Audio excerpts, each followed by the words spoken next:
नमस्कार. आपण पाहताय डिजिटल रणसिंग आणि अ, त्या चॅनलवर तुमचं सगळ्यांचं स्वागत. आणि आज आपण माहिती देणार आहोत, माहिती घेणार आहोत, बोलणार आहोत डॉक्टर जयंत नारळीकर यांच्याविषयी. अ, काल मी ला प्रवास करत होतो. नगर म्हणजे अहमदनगर, आजचं ते अहिल्यानगर. आणि प्रवासात 3च्या नंतर सहज रेडिओ लावला तर विविध भारतीचं जे राष्ट्रीय प्रसारण आहे त्याच्यावर जयंत नारळीकरांसारखाच आवाज मला वाटत होता आणि तो प्रश्न उत्तरं आणि मध्ये मध्ये त्यांच्या आवडीची गाणी लावली जात होती. आणि ती मुलाखत संपली आणि त्यांनी ते निवेदकांनी जाहीर केलं की अभी आप सुन रहे थे डॉक्टर जयंत नारळजी करको. आणि माझं कन्फर्मेशन झालं आणि लगेचच बातम्या लागल्या आणि बातम्यांमध्ये मला ती बातमी ऐकायला मिळाली की आज डॉक्टर जयंत नारळीकर यांचं निधन झालेलं आहे. आणि मी कन्फर्म झालो की तो आवाज मला तो आठवला सगळा. आणि माझ्या पटलासमोर सगळ्या त्यांच्या जुन्या आठवणी, मी अनुभवलेले डॉक्टर जयंत नारळीकर, मी ऐकलेले जयंत नारळीकर आणि मी पाहिलेले जयंत नारळीकर, हे सगळं माझ्या सर सगळं ते माझ्या विचारांमध्ये येऊन गेलं. आणि आज असं वाटलं की आपल्या श्रोत्यांशी याविषयी संवाद साधावा. तर मी पाहिलेले, मी अनुभवलेले, मी ऐकलेले असे जयंत नारळीकर एक 2-4 किस्से आहेत, मी ते तुम्हाला सांगणार आहेत. अशाच प्रकारचं जर तुमच्याकडे सुद्धा काही श्रोत्यांकडे असले तर जरूर आम्हाला कळवत चला. कारण माणसाने प्रत्यक्ष पाहिलेलं, अनुभवलेलं वगैरे जे काही गोष्टी असतात त्या आपण जर कॅमेऱ्यासमोर बोललो आणि त्या हजारो लोकांपर्यंत पोचू शकतो आणि त्यातून अनेकांचं प्रबोधन होतं, अनेकांचं मनोरंजन देखील होतं, अनेकांना माहिती देखील मिळते आणि आपल्या चांगल्या गोष्टी कशा शेअर करायच्या हे सुद्धा आपल्याला लक्षात येतं. तर मित्र हो, आपण डॉक्टर जयंत नारळीकर यांच्याकडे वळूया. मी साधारण 2000च्या सुमारास ETV मराठीमध्ये रामोजी फिल्म सिटीमध्ये काम करत होतो आणि तिथे ETV मराठीसाठी आम्ही एक कार्यक्रम करायचं ठरवलं. तो माझ्या डोक्यात आला की ही मोठी माणसं ही मोठी कशी होतात, तर त्यांचं बालपण नेमकं कसं असतं. कारण मला माझ्या प्रोड्युसरनी सांगितलेलं होतं की लहान मुलांसाठी आपल्याला एक प्रोग्रॅम द्यायचा आहे. आणि मी पूर्वी आकाशवाणी पुणेवर काम केलेलं असताना त्यावेळेस मी बऱ्याच बिझनेसमन लोकांच्या रेडिओ मुलाखती घेतलेल्या होत्या. त्याच्यामध्ये उद्देश हा होता की तरुणांना त्यांच्यापासून स्फूर्ती मिळावी, नेमकं उद्योग विश्व कसं असतं आणि उद्योजकीय मानसिकता वाढीला लागावी.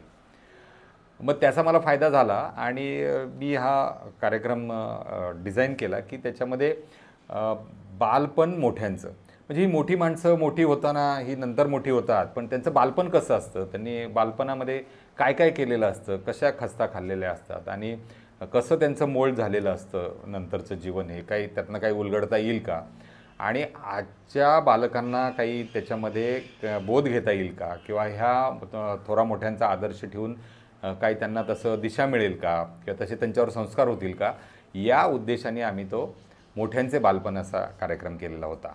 आणि त्याच्या संदर्भात मी डॉक्टर जयंत नारळीकरांची वेळ घेतली आणि आम्ही सर्व टीम हैदराबाद रामोजी फिल्म सिटीवरनं पुण्यात आलो आणि त्यांची आम्ही आयुकामध्ये हा कार्यक्रम शूट केला. त्यांची लहान मुलांबरोबर एक 4-5 लहान मुलं, 4-5 लहान मुली अशा आम्ही त्यांच्या शेजारी बसवलेल्या होत्या आणि ते म्हटले आपण खालीच बसूया जमिनीवर. मग ते पायरीवर बसले आयुकाच्या आणि ते मुलांशी संवाद साधायला लागले. तर मग सुरुवातीला त्यांनी मी कसा लहानाचा मोठा झालो हे सांगितलं आणि ते सांगता सांगता उत्स्फूर्त मुलांनी प्रश्न विचारले आणि तो कार्यक्रम इतका छान झाला, तो अनेक वेळा तिथे रिपीट त्याला मिळाला आणि तो नेहमीच चांगला फेमस व्हायचा आणि TRP चांगला मिळायचा. कारण डॉक्टरांचं बोलणं इतकं मृदू होतं, इतक्या सहज सोप्या साध्या भाषेत ते सांगायचे, बोलायचे आणि असा मधाळ छानसा असा आवाज होता त्यांचा. आणि त्यांची मी भाषणं पण ऐकलेली आहेत, अनेक व्याख्यानं ऐकलेली आहेत आणि मला वडील नेहमी घेऊन जायचे की अरे ते डॉक्टर जयंत नारळीकर आहेत बरं का, ते खगोलशास्त्रज्ञ आहेत, मोठा व्यक्ती आहे आणि चल त्यांचं ऐकायला जाऊया. आणि मी ते ऐकायचो 7वी-8वी पासून वगैरे. आणि ते ऐकता ऐकता मला ते खूप आवडायला लागलं आणि माझं पण एक विज्ञानवादी असं सायंटिफिक टेम्परामेंट मला वाटतं त्यांच्यामुळेच डेव्हलप झालं असं मला तुम्हाला सगळ्यांना प्रकर्षाने सांगावंसं वाटतं. तर एकदा त्या भाषण ऐकताना त्यांच्या व्याख्यानामध्ये एकदा ते सांगत होते सूर्याविषयी आणि ते म्हणाले की हा सूर्य आहे ना, आपला सूर्य, तो काही दिवसानंतर हा लुप्त पावणार आहे आणि तो संपणार आहे. आणि ते पुढं सांगतच राहिले आणि आम्ही सगळे मात्र सगळे प्रेक्षक तिथं बसलेले की अवाक नजरेने ते पुढं काय सांगतायत पुढं काय सांगतायत असं ऐकत बसलो. आणि सगळ्यांच्या डोक्यात एकच विचार की हा सूर्य संपल्यानंतर मग पृथ्वीचं काय होणार आणि आपलं काय होणार. कारण नेमकं तेच सांगत होते की सूर्य जर संपला तर पृथ्वीचं नेमकं काय होणार. ती पृथ्वी प्रचंड वेगाने त्या दुसऱ्या सूर्याकडे ओढली जाणार आणि जे काही महाप्रलय आपण म्हणतो किंवा काय असेल ते होणार आणि मग कदाचित पृथ्वीवरील सजीवसृष्टी नष्ट होईल वगैरे ते असं सांगत होते. आणि सगळ्यांना एक फार मोठी भीती वाटत होती त्या प्रेक्षकांमध्ये. आणि सगळेजण एकदम अवाक होऊन त्यांच्याकडे ते सगळं ऐकत होते. आणि सर्वात शेवटी डॉक्टर जयंत नारळीकर म्हणाले की का आपला सूर्य जो आहे ना तो काही हजार कोटी वर्षानंतर संपणार आहे असं म्हटल्यानंतर सर्व श्रोत्यांनी प्रेक्षकांनी असं सुष्कारा सोडला आणि सुटकेचा आपण म्हणतो ना सुष्कारा सोडला तसं ते हुश म्हणून ते सगळेजण एकदम सगळेजण एकमेकांच्या चेहऱ्याकडे बघायला लागले आणि असं त्यांच्या मनात हे झालं. तर ही एक फार मोठी आठवण आहे की बघा म्हणजे आपला सूर्य किती त्यांनी साध्या सोप्या भाषेत हे समजून सांगितलं की म्हणजे सूर्य हा काही असं काही सॉलिड नाही आहे. तिथं हेलियम आणि हायड्रोजन ऑक्सिजन वगैरे ह्या अनेक वायूंचं मिळून ते होतं आणि त्यातून ती उष्णता निर्माण होते आणि त्याचं विघटन होऊन प्रकाश निर्माण होतो. हे असं सगळं वैज्ञानिक त्यांनी टेम्परामेंट डेव्हलप केलं होतं. त्यांच्या बोलण्याविषयी तर मी सांगितलंच ते खूपच असे शांत म्हणजे मला एक जाणवलं त्यावेळेस की मोठी माणसं जी असतात ती जी खूप बोलतात ती जास्त विचार करत नाहीत आणि जे खूप विचारवंत असतात जे खूप वैचारिक असतं त्यांचं ती माणसं फार कमी बोलतात आणि खूप हळू आवाजात बोलतात. हे मला त्यांच्याकडनं शिकायला मिळालं. आपण नेहमी म्हणतो की जो बरसते है वो जो गरजते है वो बरसते नाही वगैरे वगैरे. तर जो माणूस कमी बोलतो तो जास्त विचार करतो आणि जो जास्त बोलतो तो कमी विचार करतो. त्याचं आत्मचिंतनही कमी असतं. याच्याशी माझं शिक्कामोर्तब झालं ते त्यांच्या बोलण्याच्या स्टाईलमुळे. आणखीन एक आहे की त्यांनी जी मराठीमध्ये पुस्तकं काढली त्यातून जो विज्ञानाचा प्रसार केला. विज्ञानाचा प्रसार करताना त्यांनी अंधश्रद्धांवर पण बराच घाला घातला. कारण आपलं जे भविष्यशास्त्र आहे आपल्या ज्या पद्धतीने कुंडलिनीचं सांगितलं जातं आणि ते लग्नाच्या वेळी पाहिलं जातं आणि त्याच्यामध्ये अनेक भ्रमनिरास करून टाकले आपल्या सगळ्या लोकांचे त्यांनी की बाबा ते मंगळ काय आणि काय आपण ज्या ग्रहावर राहतो तो ग्रहच म्हणे त्या कुंडलिनीमध्ये नाही आहे आणि आपण सकाळपासूनचे रात्रीपर्यंतचे सगळे विधी कार्यक्रम वगैरे सगळेच त्या ग्रहावर बसून आणि उभं राहून करत असतो आणि त्याच ग्रहाचा हे नाही. आणि अनेक जे तारे आहेत त्यांना पण ग्रह म्हणून त्या कुंडलिनीत संबोधलेलं आहे. हे सुद्धा त्यांच्याकडनं ऐकायला मिळालं आणि तसा त्या कुंडलिनी आणि त्या ह्याच्यातला माझा तो विश्वास उडाला आहे त्यांच्यामुळे आणि एक माझं सायंटिफिक टेम्परामेंट डेव्हलपमेंट झालं. आणि त्यांनी मराठीची पुस्तकं खूप लिहिली. म्हणजे तिथल्या सामान्य साध्या मराठी बोलीभाषेतून त्यांनी विज्ञानाचा प्रसार केला. हे त्यांचं एक आणखी वैशिष्ट्य होते आणि ते आग्रह धरायचे.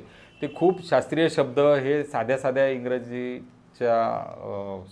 शब्द साध्या मराठीतून ते मांडायचे आणि ते सहज लोकांना कळायचे. हे एक सगळं मला त्यांचं खूप भावलेलं होतं आणि मला खरंच त्यांचं कौतुक वाटायचं. कारण विज्ञान तसं आपल्या बोलीभाषेतून मायभाषेतून समजून सांगणं तसं खूप अवघड आहे. कारण ते एक शब्द आणि मग त्याचे अर्थ आठवणं आणि त्याचा भावार्थ आठवणं आणि नेमकं समोरच्याला ते समजणं तो अर्थ हे फार अवघड गोष्ट होऊन बसते बरेच वेळा. मला त्यांना एका गोष्टीचं खरोखरच या निमित्ताने श्रेय द्यावं असं वाटतं. आपल्या भारतीय राज्यघटनेमध्ये असं म्हटलेलं आहे की विज्ञानवादी विवेकवादी समाज घडला पाहिजे आणि किंबहुना आपल्या राज्यघटनेचं ते सर्वात मोठं मूलतत्व आहे की सायंटिफिक टेम्परामेंट डेव्हलप झालं पाहिजे आणि त्यासाठी राज्यकर्त्यांनी प्रयत्न केले पाहिजेत.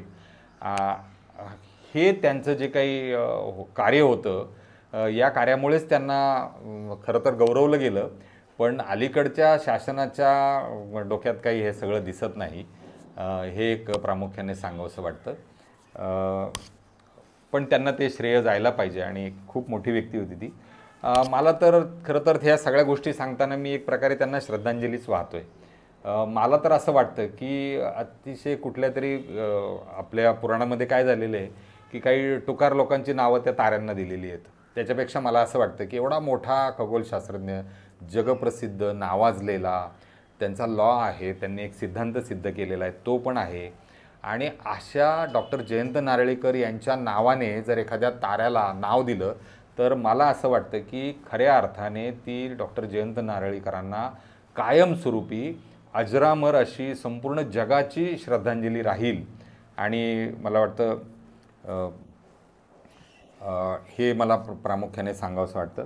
आणि मला एक खंत व्यक्त करावीशी वाटते. खरं तर खंत सुरुवातीला व्यक्त करतात आणि शेवटी छान बोलतात, पण मी शेवटी मुद्दामून खंत व्यक्त करतो की एखादी व्यक्ती गेल्यानंतर वर्तमानपत्रामध्ये, यूट्यूब चॅनलमध्ये असेल कदाचित किंवा टी व्ही चॅनलवर असेल, ते रकानेच्या रकाने तासनतास मग त्याच्यावर चर्चा, त्यांच्या सगळ्या आठवणी नेते होतं. हे अगोदर का होत नाही? माणूस जिवंत असताना जर ह्या सगळ्या गोष्टी झाल्या, त्यांचं महत्त्व लोकांच्या लक्षात आलं, तर लाखो लोक त्यांचा अनुभव घेतील ना, त्यांचे पुस्तकं ऐकतील, त्यांना भेटतील, त्यांच्याशी संवाद साधतील आणि त्या माणसाचा जिवंत अनुभव घेतील. पण हे काहीतरी चुकीचं आहे. हीच मला खंत वाटते की माणसं जिवंत असताना त्यांचं मोल आपल्याला कळत नाही आणि आपण मेल्यावर उदो करतो. मला वाटतं संतांनी म्हटलेलं आहे, सजीव तोवरी लत्ता देती, मरता घेती खांद्यावरती. तर माणसं मोठी आहेत त्यांच्याविषयी नंतर सांगण्यापेक्षा अगोदर जर जनजागृती केली, आणि आपल्या मीडियाची आणि आपल्या सर्वांची जबाबदारी येते की माणसं ते असतानाच, या पृथ्वीतलावर असतानाच त्यांचं मोठेपण समजून सांगणं, त्यांचं कार्यकर्तृत्व सामान्य लोकांपर्यंत पोचवणं हे केलं पाहिजे असं मला वाटतं. आणि आपण हे सगळं डिजिटल रणसिंगवरून ऐकत होतात. कसं वाटलं ते जरूर कळवा, लिहा, कॉमेंट करा, शेअर करा. धन्यवाद. मी रजा घेतो.